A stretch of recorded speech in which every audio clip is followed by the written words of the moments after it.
Today is the last day that you have to enter to win $500 just for signing up for the newsletter. So go to savethe310.com, put your email address in the top, make sure you hit that click button and get the subscribe notification on the screen, and you will be entered to win $500.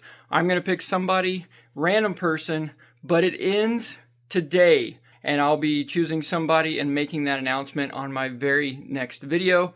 And you don't even have to buy a shirt, but if you do, we've got the What Could Possibly Go Wrongs in stock, the It'll Be Fines and all the rest of it, Elvis tag, you name it, it's there ready to go for you. So head to savethe310.com, sign up for our newsletter, and enter to win $500. And let's get back to this video because it is amazing. This is a V8 LS powered Mustang. It's a scale model, I think a 2/3 scale. We're here with the owner, and he's going to tell us about this airplane plus several more. You've probably seen dozens of news stories recently, and just as many things that look like news stories, opinions, or headlines designed to stoke outrage or just confuse you about what actually happened.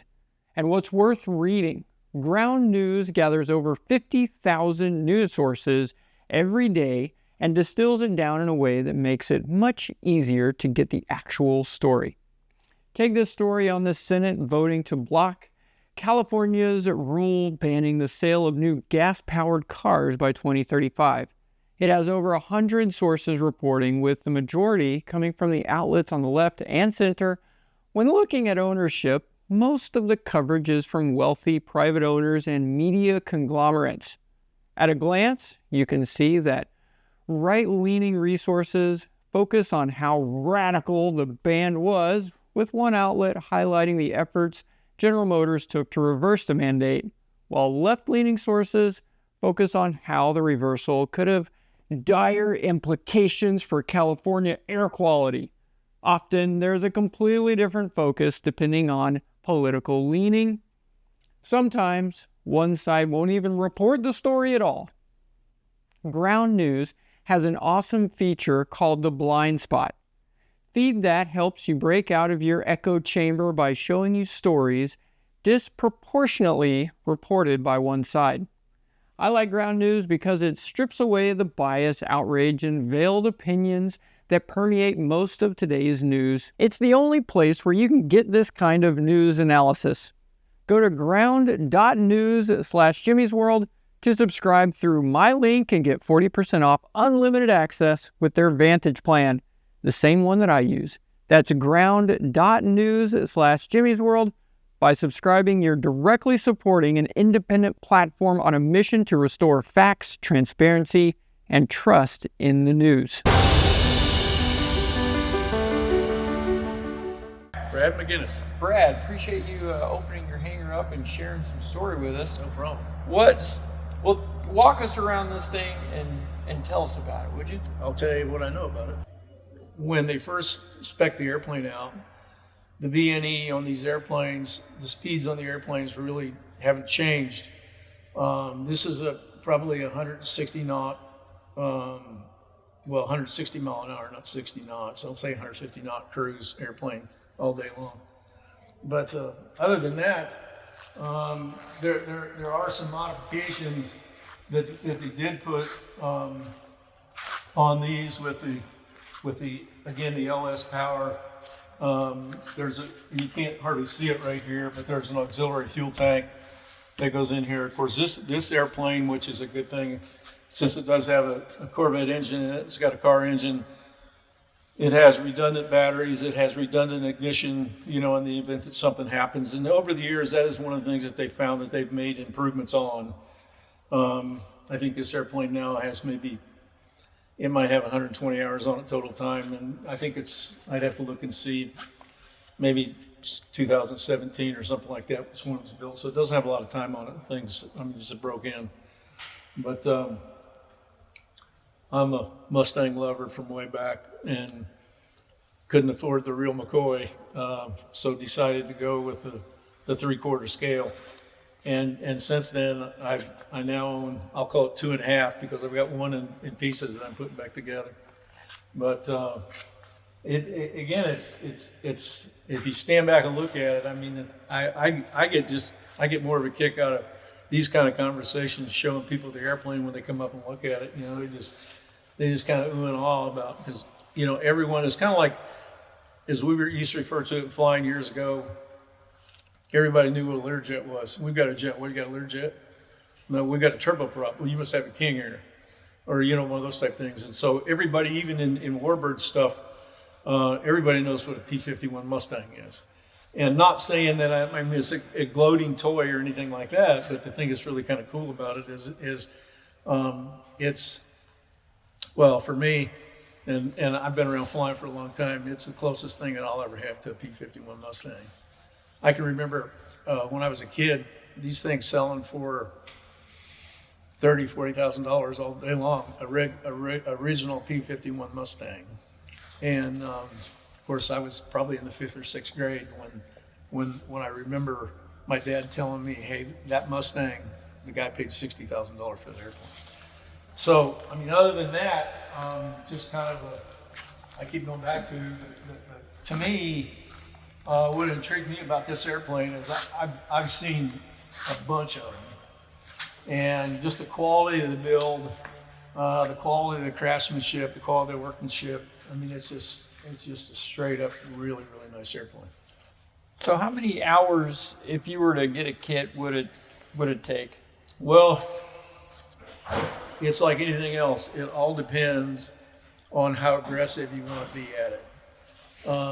Back in the day when John used to talk about building these things, he always threw a number out that I don't know that anybody ever achieved that number.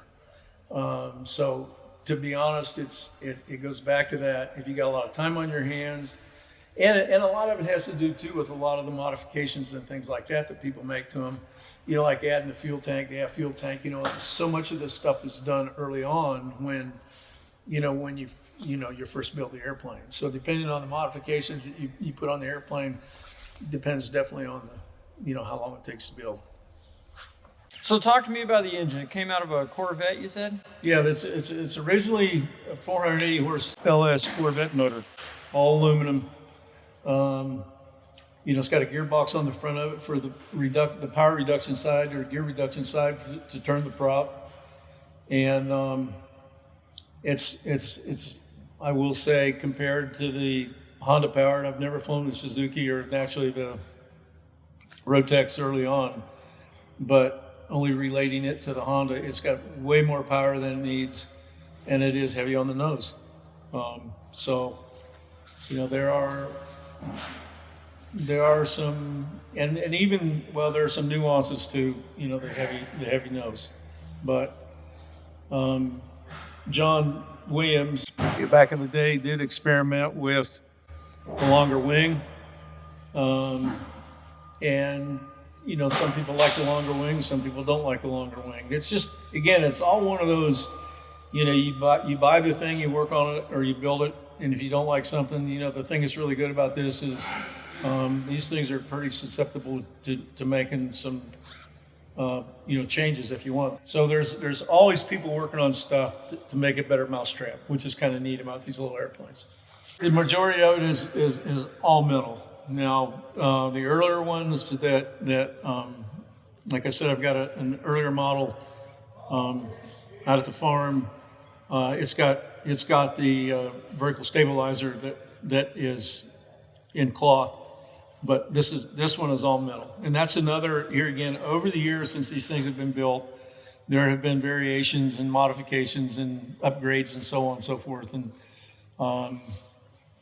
again, this is, from an upgrade standpoint, in my opinion, I mean, less the longer wing or whatever, this is probably one of the most modern T-51s of its kind. Yeah. And how long have you had this one? I've had this one for two years, something like that. I said I haven't flown it much because, after John Williams' accident, I think a lot of the Titan guys that were building the Mustang there really was concerns about, you know, the longevity of these things going forward. And now that Jake has bought the assets and the jigs and everything else, I mean, I'm really excited to see what he's going to do going forward, because I think out of all the Mustangs, out of the Thunder, out of the Stuart, the Scale Wings, and the Titan, in my opinion, and I've looked at all of them, this little airplane right here is probably one of the best bangs for the buck, without a doubt. Yeah, that's pretty neat. Does the air really come in down there, or is it up there? This is all original. Yeah, I probably should have gone through that scenario, but this is all original. There's actually a radiator in under there. And of all things, I mean, this is set up like, I'm not going to say like the original Mustangs back in the day, but that is a working radiator, just like the Mustang was back in the day. So there's naturally two lines going through, and they go right underneath your feet. One going in, one coming out, going to the motor, and there's all of your cooling. That is one of the things here again over the years that people have made modifications. This one doesn't have it, but a lot of people in this airplane, like original Mustang early on, you didn't want to, on a hot day, you don't want to let the thing sit in idle, because it will get hot. There's not enough air going through from the prop to keep that engine cool, especially a 12-cylinder. They have, on some of these, this does not have it, but they have put fans on the radiator, a cooling fan to keep things cool. One of the things that this thing does have that is kind of unique, which I thought was really cool, and it shows up on the Garmin. Right ahead of, and you can see it right below the landing light, there's a little camera. Okay, and that camera, that's something that, there again, I don't know who has them, who doesn't. This just happened to have it, which is really cool.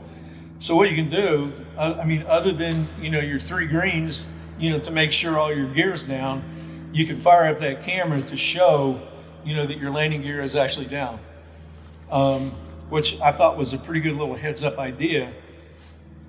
You know, would I pay to have one put in there? No, probably not. I rely too much on the green lights.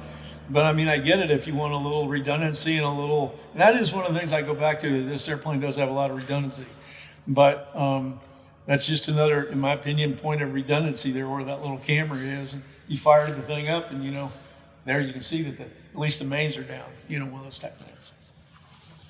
That's pretty. Wow, cool. Yeah. Thanks for sharing on this one. Now, I spy a T6 over there. Is that part of your? That's part of it also, and we'll take a look at it.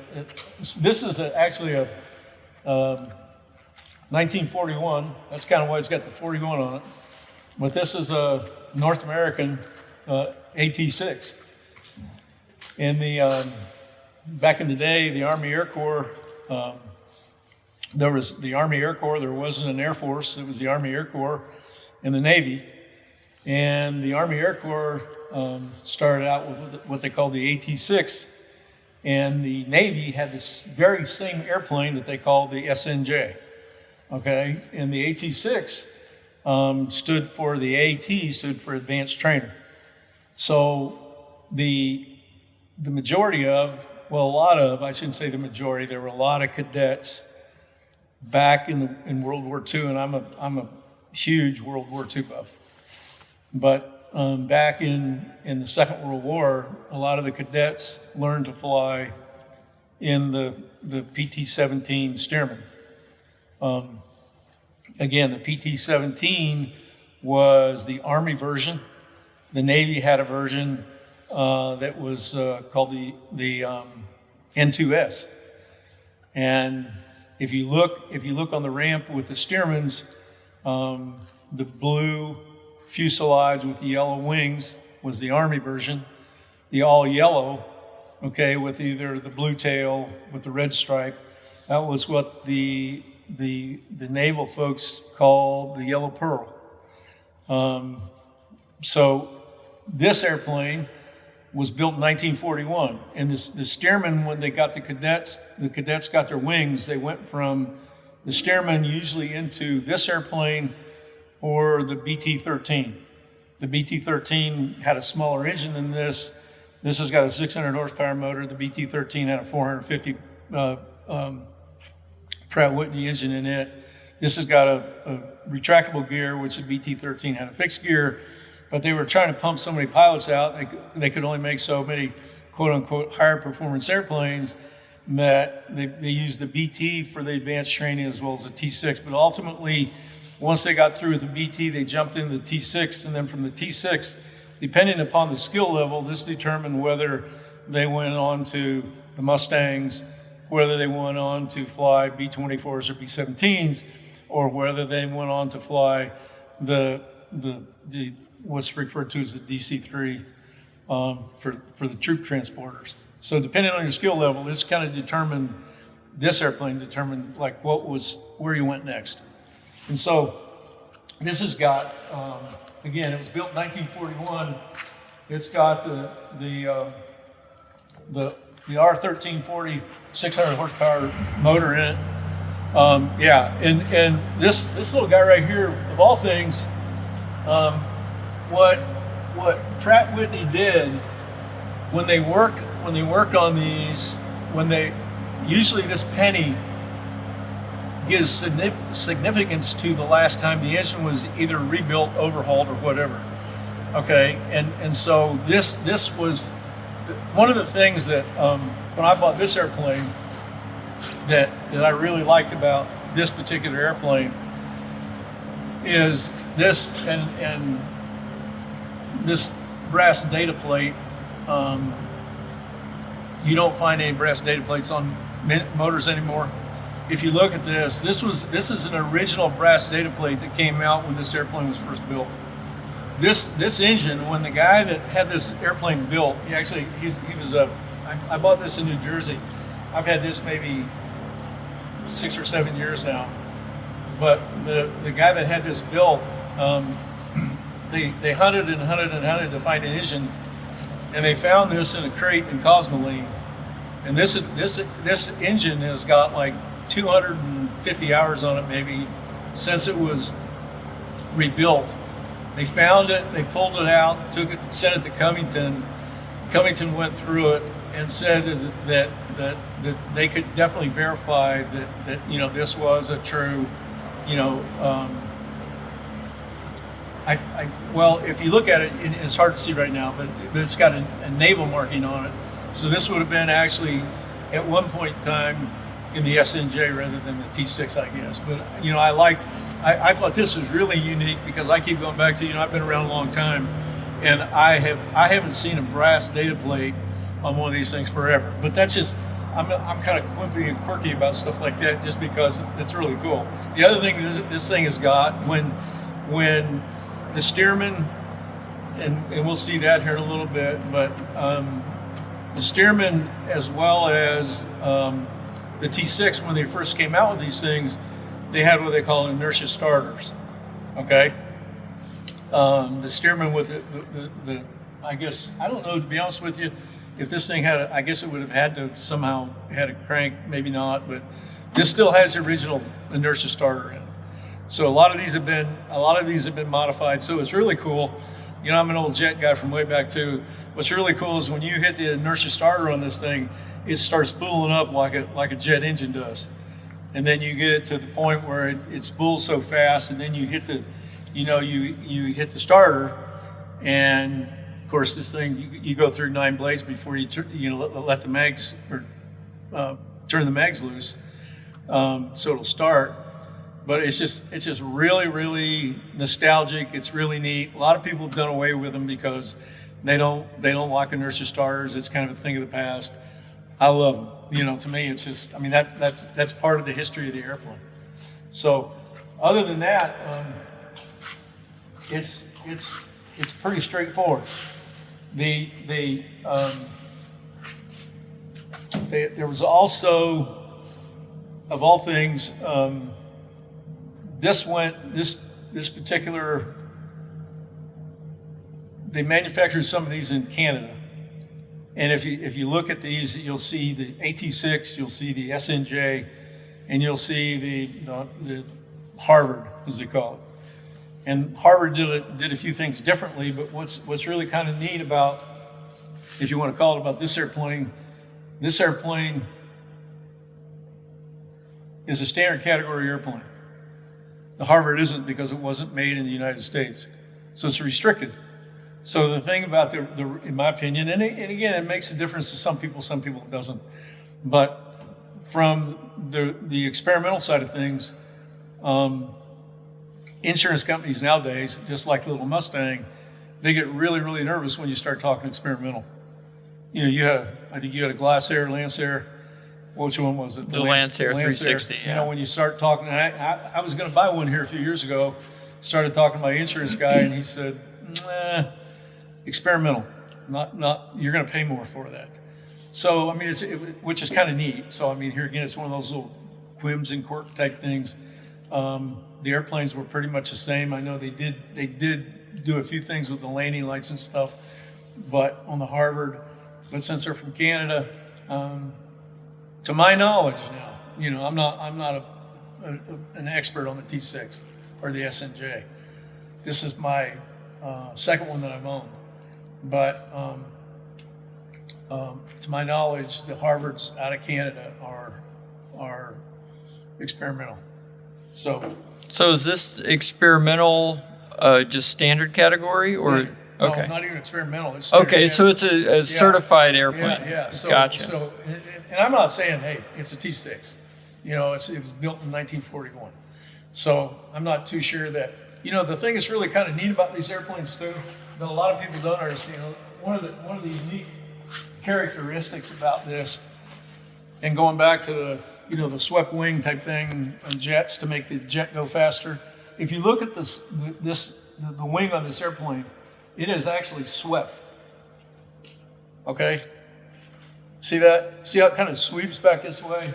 Oh, yeah, just a couple degrees, isn't it? It's not much, but it's swept enough to where you find that and I don't know, I'm sure the sweep in the wing, has to do with it. Well, I shouldn't say that. It has to do with the handling characteristics of the airplane.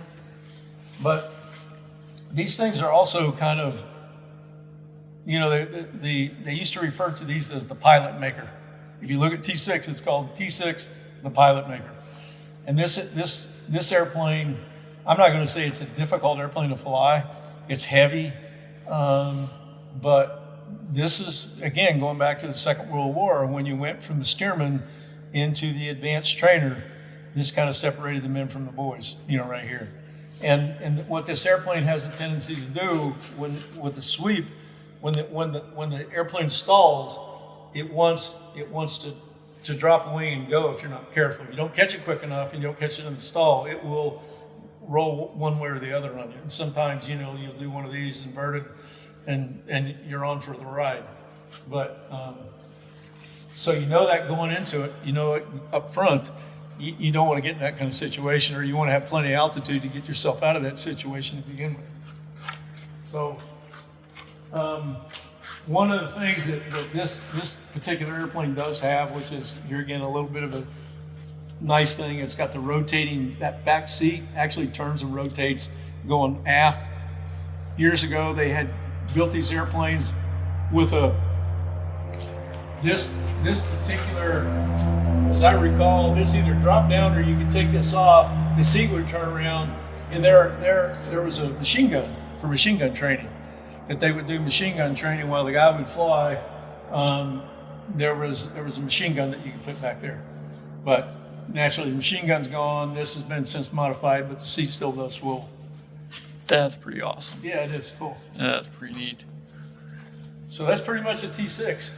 There were, as I recall, this is one of, I'd have to look up the statistics, but I think North America made over 15,000 of these. And they were actually used, I'd have to look up the date, Jimmy, but it seems to me like maybe even through the mid-70s or something like that was when like third world countries were still using these things. I mean, they were flying. I mean, you looked in, you were going to buy one at one time, you know what I'm talking about. But yeah, these are built like a tank. And the thing that's really cool about these too is if you take a look at the way these are designed, because they were a trainer, unlike the proverbial steerman. But this whole section right here is all one piece that goes up to just ahead of the lettering right there. That's where that, and this whole piece comes off.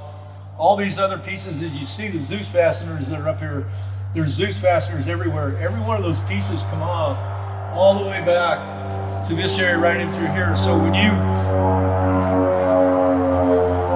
you uncal this, so to speak, and take the cowling off and work your way back for the annual inspection, you can literally stand here and look all the way up through the airplane. You can reach across and hand somebody a tool if you want to.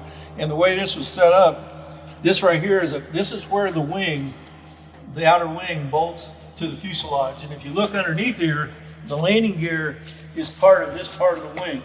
So in other words, if you got a wingtip, or if you wrinkled a wing or ground looped the airplane on training and had to change the wing out, all they did was they took this off and took about, I don't know how many bolts are in through here, but there was just a ton of them.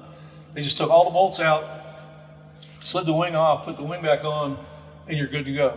You're back flying again. So these things were really, really user-friendly as far as being able to do maintenance on them. Hold on a second.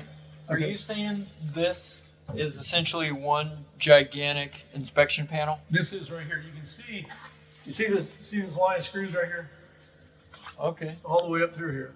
Right here. All the way up, see it past the step. Oh. All the way up through there. And see this track right here? Oh yeah, look, it slides This up actually under it. slides up in there. This drops down. This comes over top of this. That's insane. And yeah, there's a few, like to service the hydraulic, right here. But again, this whole thing comes apart. To get to the instruments, well, you can see the glare shield right there, just behind that. All that black comes off.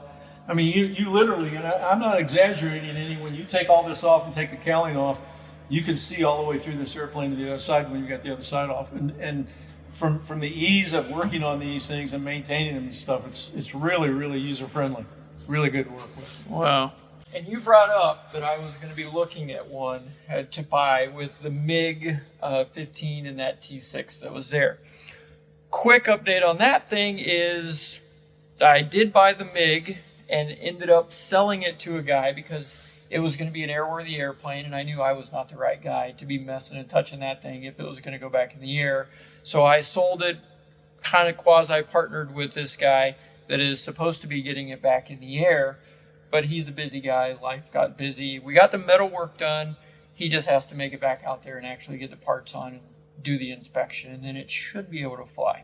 Nice. And he said, whenever that happens, I'll get to go back out there and document that and take video of the first flight. I'm not going to be in that thing when it flies first, but Good idea. after like the 10th flight, I'll get in it.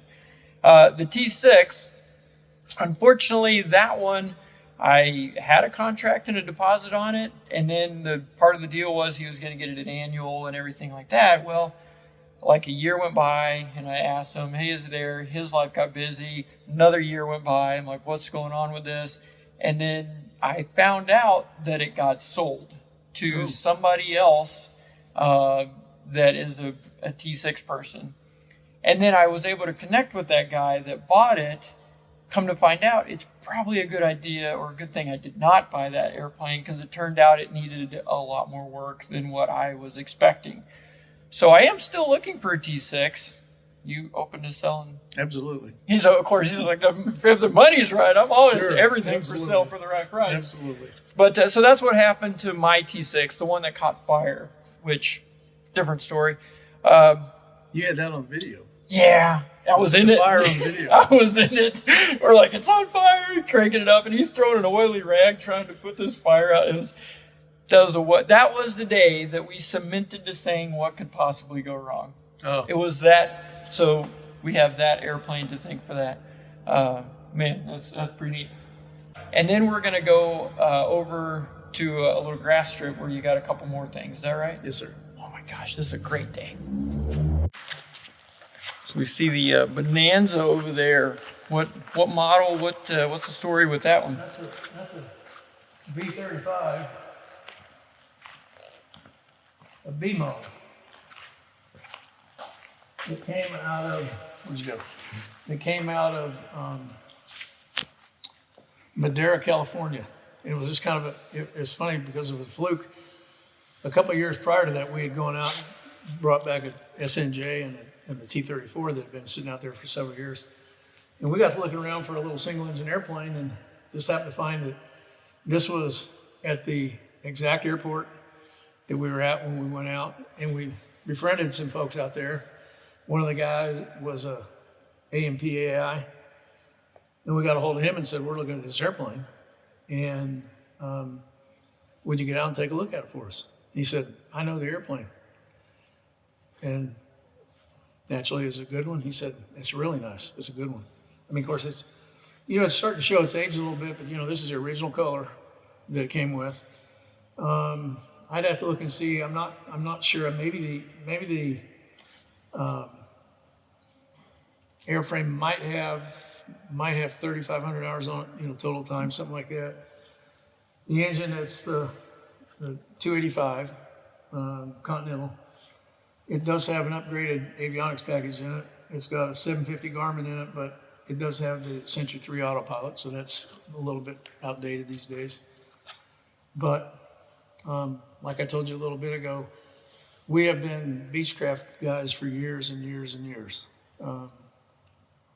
We've owned these, we've owned A36s, we've flown Barons, we've owned Dukes, King Airs, the 90s, the 100s. We've never owned a 200, but there's something to be said about Beechcraft for its quality. You pay more, but I think in the long run, from a maintenance standpoint, you save the money doing it. But so this little airplane, I mean, it's for myself and the chairman of the board. If we want to go someplace, we jump in it, and it's a 160 knot cruise airplane and burns 15 gallons of fuel an hour. And we don't fly it in a lot of weather. That's what we've got the Navajo for. But this is a great little 2-4 place airplane. If you're only going someplace to eat dinner or going for the day, if you're going to go packing long haul, and that's not the airplane. But these are great airplanes. This airplane is, when it was originally designed by Beech, was way ahead of its day, and it has been there ever since. They used to call these the doctor killers. As you can see on this airplane, the guy that, the doctors, and I don't mean anything bad about doctors, but they just seem to be smarter than everybody else, and they'll tell you that. But they pull the tails off of these things, and this was the Achilles heel. Was if you and it doesn't take much. This airplane has got, going from cruise to yellow to red. There's kind of a fine line, and you can get it into the red line real quick if you're not careful on descent. And then you hit any turbulence at all, and off comes the tail. So this little thing right here was actually the modification that they made to keep the tail on the airplane. And I've got, I don't know, a couple thousand hours in Bonanzas, and there have been a day or two getting in turbulence, as Tim mentioned this morning. But without that, back in the day, even understanding and knowing what happened before they did that, you'd sit back and say, you'd grit your teeth and say, I hope the tail stays intact while they get through all this mess. Even to the point where you put the landing gear down, to get make the thing more stable in that kind of turbulence. But I keep saying these are fantastic airplanes. I can't say enough about Beechcraft in general, just period. But that's it. There you go. Ready to head over and Yes, sir. see the. We'll take a look at the farm stuff. Take a look at the farm equipment.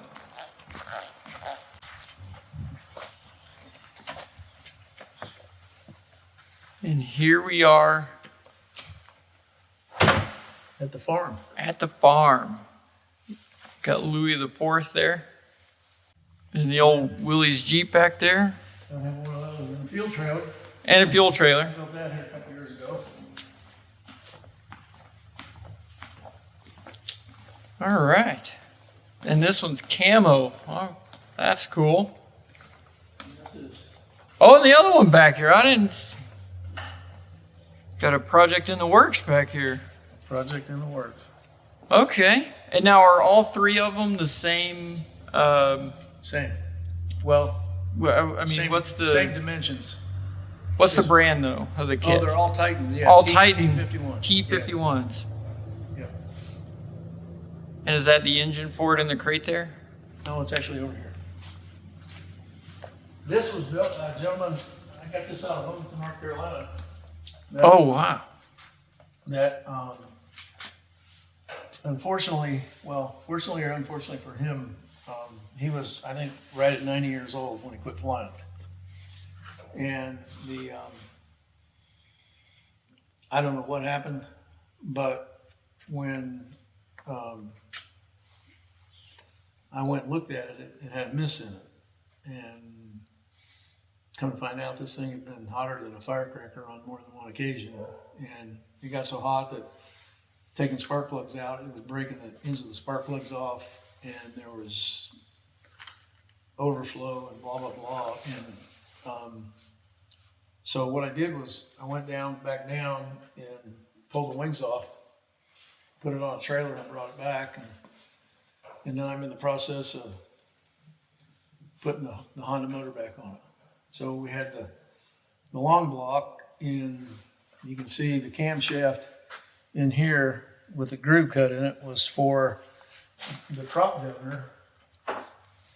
And the original long block that came with the camshaft didn't have that keyway cut in it. So I had to take the camshaft out and get that cut. I got that back. As a matter of fact, I put that in the day before yesterday. And I'll take that off and then slide that in there when it's ready to be put back together. I'm sorry. Oh, what Honda engine is this? That's a 250. Honda, it's a 250 horse. Did it come out of a car? Or? Oh, it's a Honda Odyssey. Yep, that's it. Wow. Yep. And there's the build manual for the Mustang. And for every kit that you buy, you get one of those. And usually when you buy one of these, they give you the original builder / owner gives you all the information, all the paperwork. And unfortunately, there was not a lot of paperwork with this. But, you know, that's the beauty of building anything experimental. You know that. I mean, you've seen that before. So the only thing that I haven't been able to find, to be honest, is I'm struggling with trying to figure out how to get this gearbox off of here because I don't want to screw something up because that's kind of an expensive item, and that'll be the next thing that I'll have to take off. To transfer the gearbox over to that engine. That over here, and you know the good part about everything, of course, here's the head or the valve covers and everything else, intake. The good thing about this is all I have to do is uncal the one up front and come back here and everything should be the same. Now, I'm hoping that everything's going to be the same. Should be. Right. Should But be, this, in quotations. right. This kit on this airplane is actually a newer serial number than this airplane right here. And if you look at, we were talking about this when we were in the hangar before. You see the dimension of the landing gear right there? Oh, yeah. You see it? That's the small gear. I was going to say, that's much smaller. It is. And we'll show you here on this one up here. Supposedly the gear is more than adequate for, you know, the weight of the airplane. But one of the things I probably will do, and I'm you know, I want to hang on to one of them. And now that I've met Jake McDonald, I'm leaning more toward, you know, the LS motor one, even though John Williams said, hey, this airplane is originally set up for the Honda motor. That's the best, blah, blah, blah. But I had originally planned on changing the gear out on this one and potentially getting rid of that and getting rid of that's Tango Alpha. The other one's Kilo Kilo. And what I was going to do with this, of all things, was change the gear out and make this my rat rod P51 Mustang. Do you know Tracy McKenzie by chance? You ever hear of him? Tracy he's a wizard with graphics. And he did a motorcycle for me a few years ago that basically what he did was he took the motorcycle and put riveted panels, literally took an airbrush and riveted, stuff in. And what I wanted to do is see if you look at this side, I've already started putzing around with it. You see the canopy and everything, how that's black and silver and all that kind of stuff. It's okay. That's one person's preference, but that's not mine. If you go over here on this side, you can kind of take a look and see the difference. To me, it just all blends. It blends better. But again, it's a preference. So my point to that is what we'll do is we'll take a lot of these panels and we'll smoke the rivets. You know what I mean? And it'll be nice when it gets done. You'll be able to see through, when I say the rat rod side of things. I mean, see and I'm not going to leave it like that, but see the canopy at the back where it's got the black, kind of. Oh, right. The patina through, the gray and stuff like that. The patina look. When it's all said and done, it'll have the look of a true used World War II P51 Mustang. And what I'll do when we get all done with it, then I'll take everything and clear coat it to where, it's all good to go. But I said the only downside of this is, but again, this can be changed out with some modification, is the small link gear. So yeah, that other gear looked a lot beefier, even with the center overlock and everything. You can see, if you look at this over here,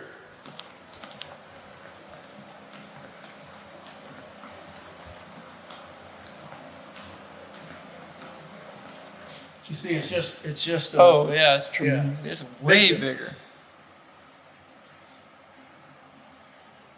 So when I first started looking around for the Titan Mustang, okay, I saw this one for sale. This airplane has got 600 hours and some change. So this has been around a while. If you research this was actually, the end number on the thing is 151 Tango Alpha. This was one of the airplanes that John Williams, when they first built this, I think this was back when Bill Colino was still with John Williams.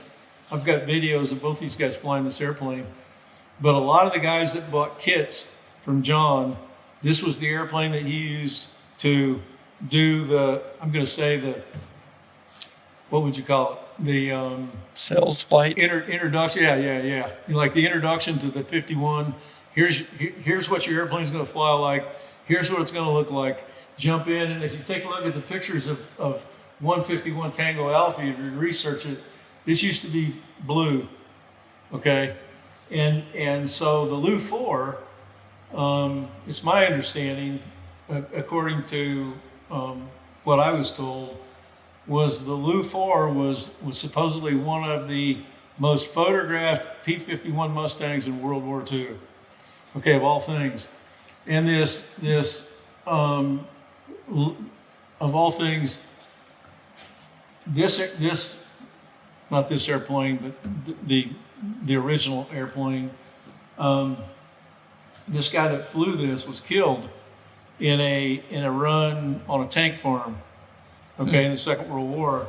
But supposedly, again, this airplane was one of the, and there's actually a P51 that was up at Oshkosh last year that's Lu 4 that's painted like this. But my point to this, when I first started looking at one, I didn't want to find one that had 15 or 20 hours on it. I didn't want to find one that had 100 hours on it. I knew that by the time this thing had 500 or 600 hours on it, that mechanically it would be okay. So as fate would have it, this is the problem you run into, and you're familiar with this, owning experimental. And as fate would have it with this particular airplane, the three owners that had it before I bought it supposedly to do some motion picture work, okay? And one of the modifications that this has on it, which Motion picture work being it would be in films as though it was a P-51? Yes. Oh, cool. So this has got, again, this has got a modification for the guns, where the original, and you could buy this off of Titan, but what this was it was a piece, an overlay that was like this, and you'd put this over here, blah, blah, blah, and you could see the seam and all this kind of stuff. Well, they went ahead and they blended that in with the wing, which really, really looks nice, I think. And then there's a place on the bottom of this for hard points. And I told you earlier, part of the deal was to get, I was going to put drop tanks on here, and not that you would need it for fuel, but some people have taken drop tanks and opened them up and put like a place where you can put your canopy cover in and all that kind of stuff and close it back up. I just think they kind of look neat with drop tanks, the original ones. And that was the thing back in the day. They get the range, and you've probably seen videos of them where they'd all be flying along and they'd run the fuel out of the drop tanks. And then somebody'd say, okay, let's ditch the drop tanks. And you'd see about 4 or 5 of them in formation. All the drop tanks would go, and they'd keep on going. So I had planned on doing the drop tank retrofit on that. And depending on which one I keep, it is what it is. But this one, of all things, went and doing the research, which it didn't deter me any, but John Williams originally took this thing to Oshkosh when it was first built and had a radiator hose blow on the thing, and he got burnt pretty bad in the back of the neck and literally ended up knocking one of the landing gears out from underneath the thing up at Oshkosh. Just try to get the thing back on the ground, because I guess, they got all kinds of, steam and stuff, and got burnt real bad, and he was just worried about getting the thing on the ground. But the other issue was, when we were talking about experimental, this is a different tail wheel on this airplane. I noticed that. So the three, and supposedly now here again to talk to the guy that built the airplane, he had a well-versed experimental aircraft builder. They literally went into the back end of this airplane and took it from here back and rebuilt this. What had happened was, and again, that's one of the modifications that have been made. And I'll show you the brackets here in a minute. But he had come up with this design for the tail wheel to not only take the shimmy out of it, but to make it beefier through the aft section here. And so when they landed the airplane, the mains went down. This came partially down, and when it folded, it came down on the tail skid, or the tail vertical stabilizer, and bunged it up down here. That's the idea behind this skid. So when you put the skid in, he's saying that the skid will come up against the tie down. It won't tear the tail up if it would happen in the future. But point being is, these three that bought the airplane that were going to use this for motion pictures, they had this issue with the airplane. They turned in a claim. The insurance company fixed it and canceled the insurance. And when they went to reinsure the airplane through another underwriter, they wouldn't insure it. So they literally had an airplane that they had broke, that an insurance company had repaired, but because the stigma was still with them, and this is the problem anymore that you run into with this experimental stuff, is, okay, well, we're going to fix your airplane, but we're not going to insure you anymore. And they couldn't find anybody to insure it, so they ended up selling the airplane. And, I look at it, and of all things, I will say this. I forget what serial number this is. I'd have to look at the paperwork. But when I did talk to John originally about buying one of these, there was a serial number that was, there were quite a few that were ahead of this one. And he said, if I were you, I'd buy the later serial number, only because there were some modifications that were made. He said that you can't see to the eye, but he said, I'm just telling you, I'd probably buy the later serial number. Now, again, this airplane over here has the later serial number, but it's still got the small gear. So it's obvious that the gear on this has been changed out. And I keep going back to, it's like anything else. You know, one of the things, and surprisingly enough, that this does not have is this does not have the dual batteries like the other one does. This has a dual batteries and dual electrical also. This has a single battery with single electric. Now, you know, it's one of those things I go back to from a redundancy standpoint. If I were going to say, okay, I'm going to sell everything else, or somebody come along, as I refer to it, and said, I want that one more so than I want it, or somebody else. If Jimmy wanted a Mustang and said, I want that one more so than you, I'd sell it to you. You know, but if I ended up with this, I would definitely do the redundancy. You know, the backup battery. You know, it's like anything else in most airplanes. You know, if you lose your electrical system, you know, you've got 30 minutes. That's kind of standard for everything. I don't know about your 421. You know, as I recall, you know, I used to fly one of those years ago. You got about 30 minutes if you lose complete electric. You know, so that's the same way with this. Well, the good part about it is you've got, of course, it's like anything else. If I'm flying and I notice, the problem of it is that you don't notice it if you're not careful. Unless you've got a master caution that comes on that tells you got electrical failure. You know, that thing could be sitting here, you know, on 12 volts. Now it's at 11, now it's 10, now it's on this airplane, you know, you've got to have battery. If you don't, your engine quits. You know, so you run it all the way down to zero battery and the engine quits. At least this way you can flip the switch to bring your second battery on, knowing now that you've got 30 more minutes. And that's happened on more than one occasion. You know, where guys will lose for losing an alternator or something, you lose the battery. I mean, that would be, here again, I go back to me, there should be something in there, a big red light that says when you lost your electrical system, this light comes on and says you got 30 minutes. Now you got 29. Mm-hmm. Now you got 28, so you better be finding someplace to land, or you're going to land whether you want to or not. So they've had some issues like this in the past. You know, they've had problems with gears, gear up and all that. But as I referred to, when I first started looking at one, I wanted one that had some time on it. And I knew that, yeah, this had time on it and all that kind of stuff. And this was one that John Williams built, and he flew. He used this for the demonstrator. Bill Colino flew it several years. And it was a well-tested, well-proven airplane. And now with the new tail wheel on it and stuff, I thought, okay, I'm going to take my chances on this one versus something else. So I was actually working on a deal with this airplane and Kilo, the one that had the LS motor, at the same time, and ended up buying both. So it was just as fate would have it. So. And now, how do you, with this one having the time on it, does it flies good and everything? You can't, yeah, it flies fine.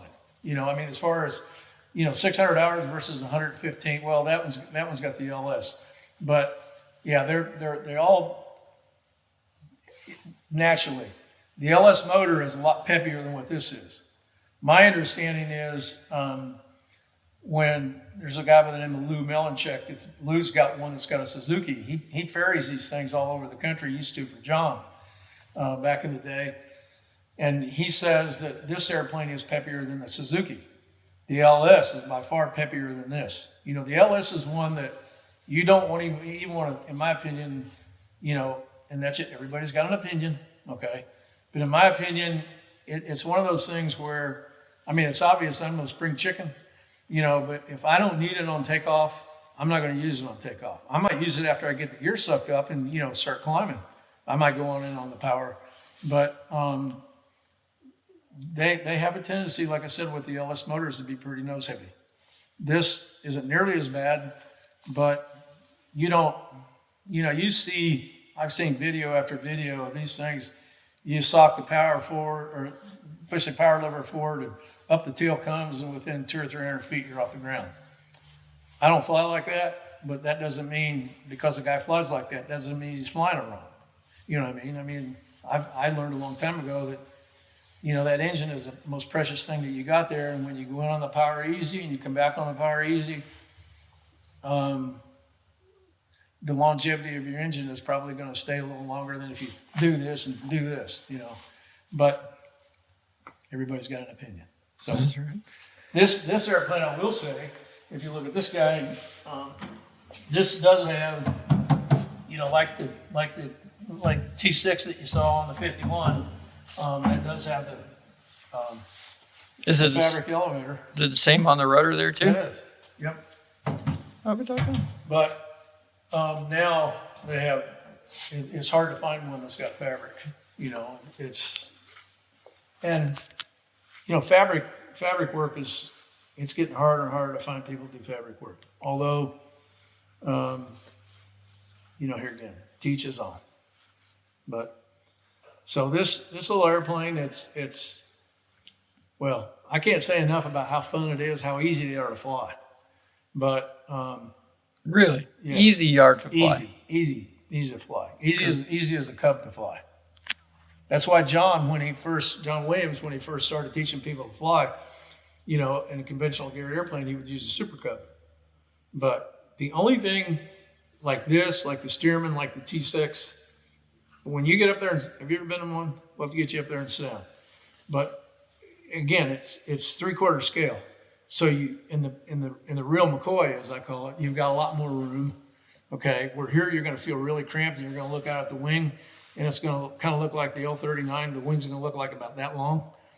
And in relationship, this to the L39, the wing on the L39 is about this long, but this proportionately, you know, your glide ratio, you've got plenty, but it's just a real small, tight fit. And you feel a little cramped when you first get in and sit down, especially if you're used to flying the 421, you know, when you got all this out here and all that kind of stuff. But they give you a little bit of a cramped feeling, but I'm telling you, these things are like, they're a blast to fly. And I mean, as far as aerobatics, loops, rolls, of course, I'm to the point anymore where I just soon do a real nice aileron roll, or even more so than the loop. But I mean, aileron rolls are something that are just really cool. And I mean, as far as hard aerobatics, I don't know. You know, I wouldn't do anything. I don't do hard aerobatics anymore, anyways, with anything. I don't care what it is. But the thing rolls. It's super responsive on the controls. It rolls nice. I mean, it's just a neat little airplane. That's pretty neat. Pretty stinking neat.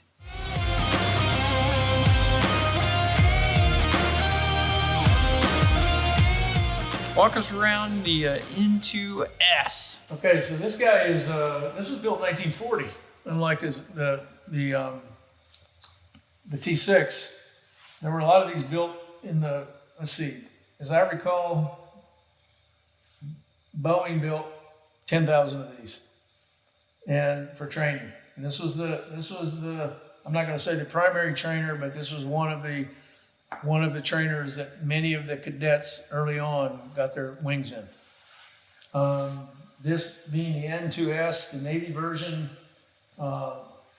this was what they referred to as the Yellow Pearl.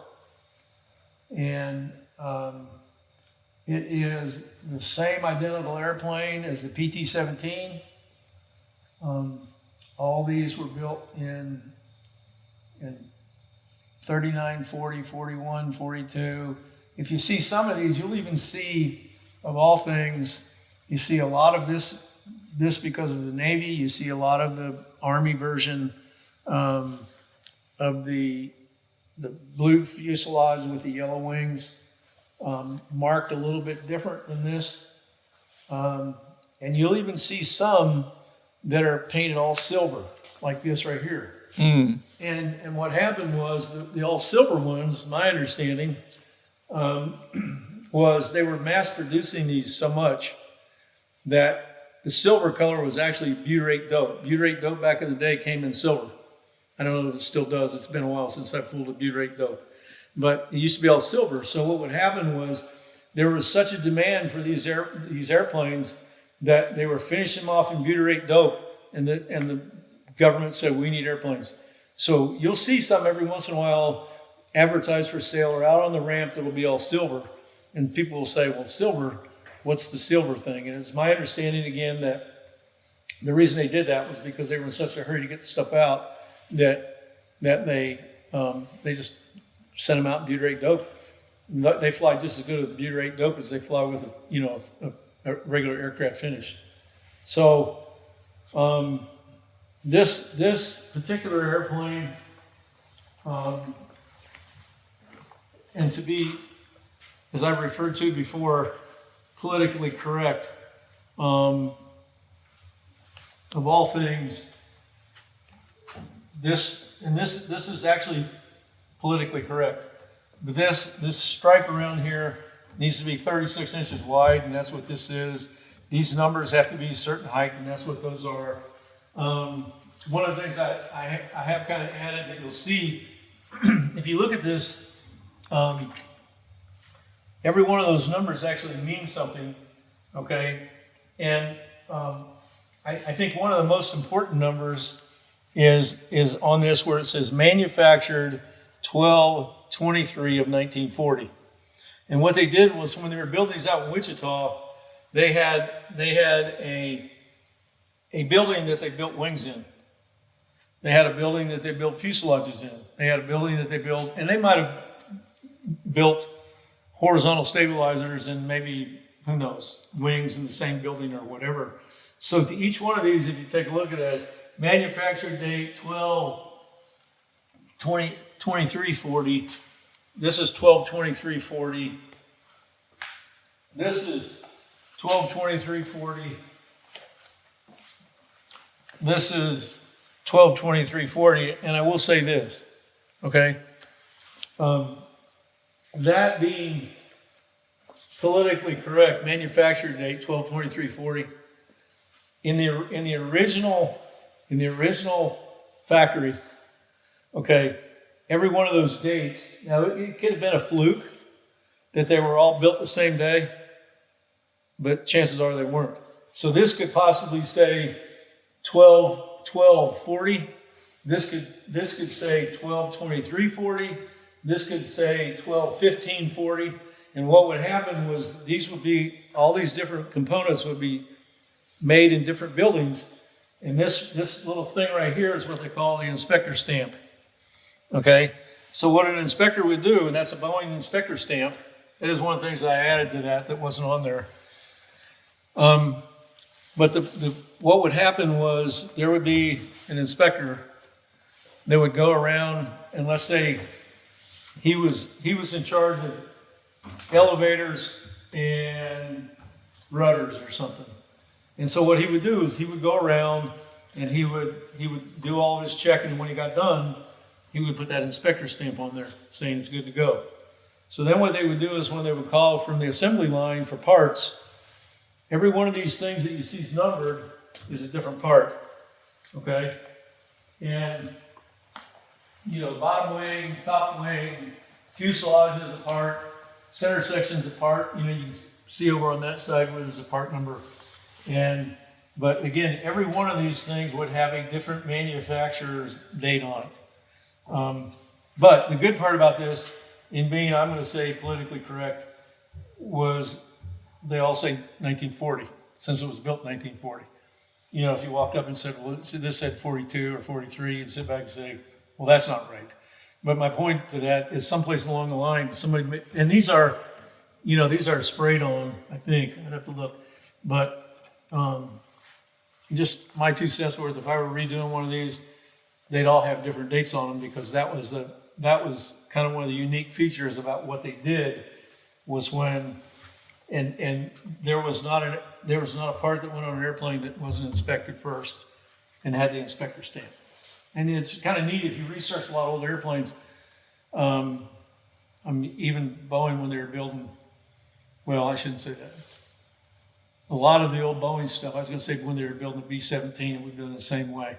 But you can go back in and look at, through, I'm going to say the history files, it's really cool because there's different inspection stamps for different, for different airplanes, So anyways, so this airplane, 220 horsepower, you solo it from the back seat.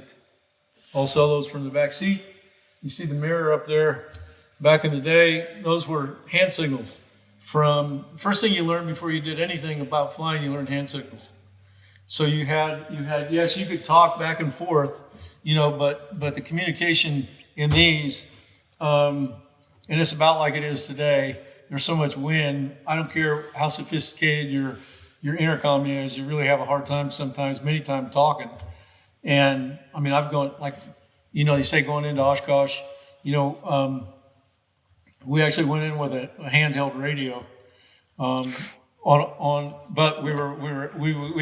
we didn't want to rely on the handheld radio, so we called in advance and we got a landing time. So we just kind of filed in with everybody else, and we got our landing time and blah blah blah type thing. But we were trying to talk back and forth to each other through the handheld and headsets. And I would literally have to pull the power back, the flight idle, and talk a little bit and then put some power back up just to make sure we got our communications right. But my point to that, again, way back in the day, is this instructor sat in the front seat. Always. The instructor always sat in the front seat. The cadet sat in the back seat. He soloed from the back seat. He learned to fly from the back seat. This was his home, until he got his wings. So the idea behind the mirror right there is while the instructor was working with the student, I guess he could look through that mirror and make sure he had the right color, because if they were doing some stuff that was, the guy kept getting wider and wider, he knew it was time to back off a little bit. But literally that's what that mirror is there for. So the instructor could see the student, because the instructor is sitting in the front seat, going, like this or whatever, and that student is supposed to know what he's asking him to do, or he's being asked to do, and so that mirror right there was for the benefit of the instructor. That was it. This thing holds 46 gallons of fuel, and as you can see, this center section right here up top, that's all fuel tank right there, and you can see the glass. Okay, that's your sight gauge, and I've flown Stearman for a lot of years. It's one of those, proverbial things. If there's anything that'll get you out of the sky any quicker than, other than maybe an engine problem, is a bird coming through that prop and hitting that and breaking that off. Because the minute that breaks off, you're sitting up here. That fuel is going to come streaming right back over your face or over top of your head, and that thing is going to siphon fuel out of there about as quick as you can put it in there. So that is always the proverbial, I guess if I'm worried about anything with this airplane, and knock on wood, and there's a bunch of it in here, that's the concern you always have with that is, and I say that I've never come close, and I don't ever want to come close either. So other than that, we had talked about, and I wish we had a picture of the stagger wing.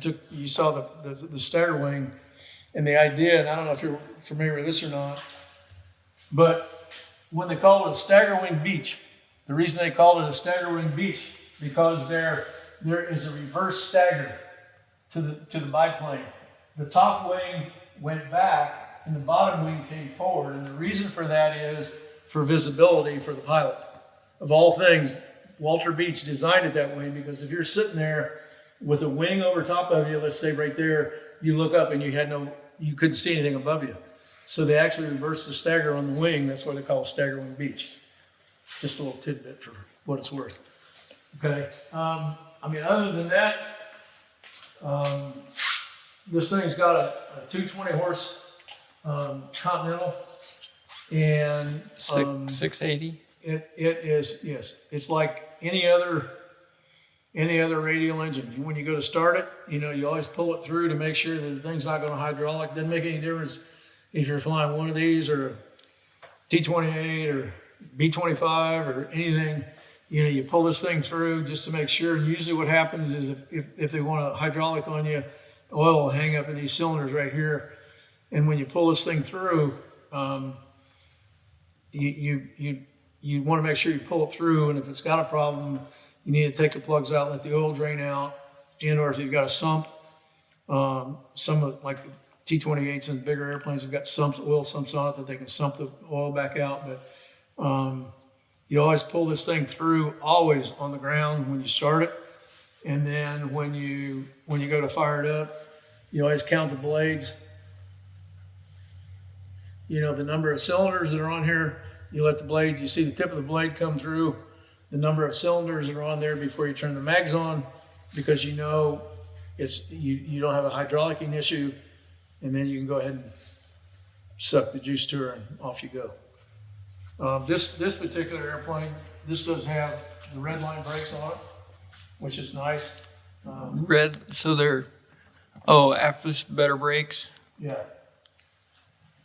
And some people will argue the fact that those red lines are better than the regular standard brakes, but that seems to be the brake of choice. One of the things that back in the day also, they made an aluminum prop. I've got one laying around here, an aluminum prop. Well, they made a metal prop. Well, I won't call it aluminum. I think it was aluminum. I hate to say that. I should know. But I think it's a metal prop. And they made the wood prop. And guys that do, and this is you can take a couple bolts loose and you can adjust this, which, I would never try. Some guys will do it. They're a lot sharper than I. But you can adjust that and tighten that back up. The thing about this prop, the wooden prop, is if you're going to do aerobatics, the metal props have been known to slip when you really put a lot of load on the prop. And one of the things you don't want is you don't want one blade any more out of degree than the other, because it will literally, if you're not careful, jerk this thing off the motor mounts. But I've always said that I don't care what kind of flying it is. I love to fly. I don't care what kind of airplane it is. I love the airplanes. But I'm still one of these guys right here. And you can hear them coming from a mile away, 5 miles away, or whatever. And this is it's just an old thing that you just don't see much of anymore. But to me, this is what aviation started out as, and this is what it's all about,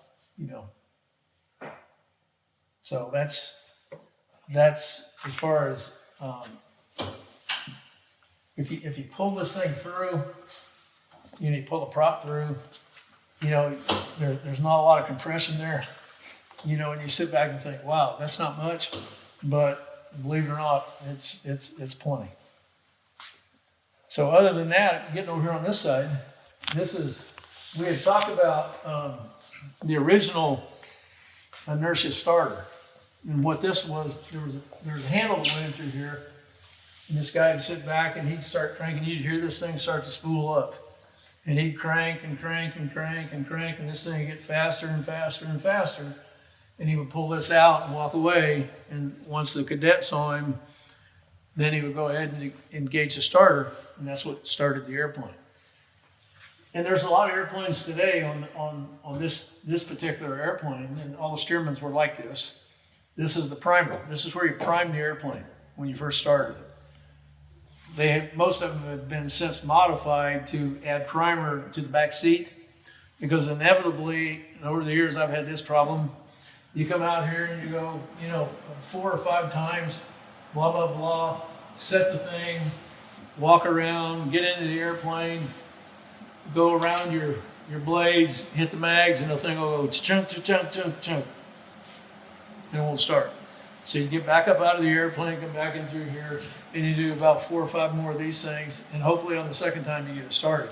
But it is needless to say, it's an inconvenience. So this is more for looks any more than anything. But back in the day, the original ones, you had the inertia starter. Well, your ground crew would come in here and do one of these things. And then, he'd give the guy the thumbs up, and, then he'd start cranking and cranking and cranking, and then he would back off with a handle in hand, and he'd give the guy the salute, and off he'd go. And hopefully the thing started and ran. But all this other stuff up here, all the lines, as you can see, the fuel lines are coming from, and you can even see the sump there on either side where you can sump the tank. The fuel lines coming down and going into the engine. But this, again, unlike the T6, this does have an electric starter on it. And so now it's just a matter of, you can prime it from the back seat, you can start it from the back seat, and you don't need a ground crew out here, helping you turn anything, which is kind of nice. Now, I will say there are some Spearmans that still have inertia starters in them, which would be really cool, but they claim they're too much maintenance. So if it's that way, I probably wouldn't, I wouldn't go back to an inertia starter. But like I said, on the T6, that is really cool. But it's just something different that you don't see too often. This is a baggage compartment, good for 60 pounds. On that cloth. All cloth, yeah. And you can see that's got a smaller cockpit cover, a couple quarts of oil, and a handful of rags, and you're half full. So needless to say, you don't have a lot to work with there. That's usually good. And if you're going to take an overnight bag, it better be a small one. So other than that, these are really, you're talking about G-load. I think I'd have to look and see, and it's been a few years, but I think these are maybe 12 positive G's. I'm trying to think of the negative side, but when they built this airplane, they wanted the pilot to go first. In other words, they wanted him to G-lock before the airplane came apart. And so, I don't know about you, but I don't know of anybody that can withstand 12 G's, okay, without something exploding inside. But literally, and if you take a look at that, it's funny because it's not funny, it's tragic in a way, but I have had these like the serial numbers and stuff, and when you go back and look through the archives, like the serial number prior to this, might still be around. This serial number is still around. The serial number after that was destroyed. The one after that was destroyed in training. It says destroyed in training, destroyed in training, destroyed in training. Next one's okay. Next one's destroyed in training. So they did lose a lot more than what they let on. But these things are and again, when they surplus these, the military surplus these in 1945, 6, I think it was 46 maybe. And you could buy these things for a little bit of nothing. Like there were thousands of them. I can remember, my dad saying that even with the, I'm trying to think of the all wood, had the wood wing, and it was all I can think of was a PT 19, I think, or something. I mean, they would literally go about with axes and chop the wings off of them and burn them. And I've seen pictures of these standing in warehouses up on their nose like this, just stacked in as far as you can see them. And they took these things and they made crop dusters out of them. And of course, they did it with the original 220. And then they got smart. They took the 985, the 450 Pratt Whitney, and they put that on it. And it really became a machine. And they crop dusted with these. I mean, I think there might still be a few of these out crop dusted someplace. But forever and ever and ever, they crop dusted. My dad, he worked for American Electric Power his entire career, but he crop dusted on the weekends, and he used to crop dust in these, along with Super Cubs and one of the original Pawnees that was ever built. But these things are literally, they are built like a tank. And they were supposed to be built like a tank because they had guys that probably had no business flying out trying to fly them. And see, the thing that was kind of tragic about this airplane, unlike the T6, was they finally got smart when they took the T6. And remember, I showed you, this right there was the landing gear, and this was the edge of the wing, and there was a cover over here, and the wing bolted on right here. If they were smart, they probably would have done that with this because they could have got the airplanes back in the air a lot quicker than somebody ground looping. Of course, the good part about the way they flew them off of fields. They didn't fly them so much on the runway. So if they had a big enough field, you took off into the wind. There was no crosswind, very little crosswind back in the day, and on this airplane, crosswinds will probably get you quicker than anything. So, but it's just it's not, it holds 45 gallons of gas, 46 gallons, burns about 15 gallons an hour. That's not bad. Yeah, no, it's not really, but you're going 90 miles an hour. The one that I had that I got rid of, the PT-17, it would cruise around 100 mile an hour all day long. And when I would tell people that, they'd say, "There's no way. That's too fast." So no, the way the prop was set up, it would do that. It wouldn't turn a lot of RPM on takeoff, but that's okay. I'm a cruise guy anyways. I'd rather get there quicker than turn a whole bunch and get off the ground, because these things, you can get off the ground in 500 or 600 feet anyways. So if it's another 700 feet, you got no business flying in and out of an 800-foot runway to begin with. But so I'd rather have a good cruiser and get another 10 mile an hour, especially when you're going on a 6-hour trip from here to Oshkosh. Yeah. But, other than that, that's pretty much it in a nutshell. So one question for you. What was your scariest moment in the cockpit with the controls?